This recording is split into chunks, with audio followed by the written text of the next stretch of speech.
ചിന്താപ്രഭാതം.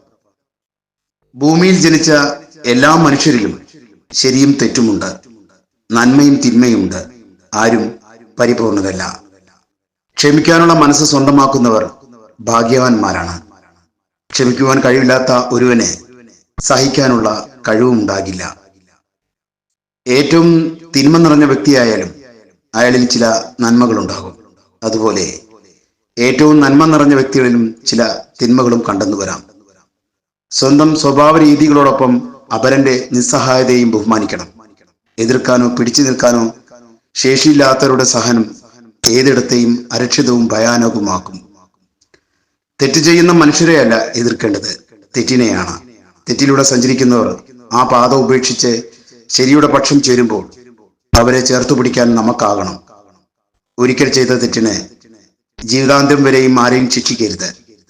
തെറ്റുപറ്റുക എന്നത് മനുഷ്യ സഹജവും ക്ഷമിക്കുക എന്നത് ദൈവികവുമാണ്. നാം അറിയാതെ ഏത് നിമിഷവും കെട്ടുപോകാവുന്ന ഒരു വിളക്കാണ് നമ്മുടെ ജീവിതം. അതിനാൽ സ്ഥായിയായ വിരോധം ആരോടും വെച്ചു പുലർത്താതിരിക്കുക. ഒത്തിരി ഇഷ്ടത്തോടെ ശുഭദിനാശംസകൾ. രചന ബേബി മാത്യു അടിമാലി. ശബ്ദം നിഷ സിൻസിയർ.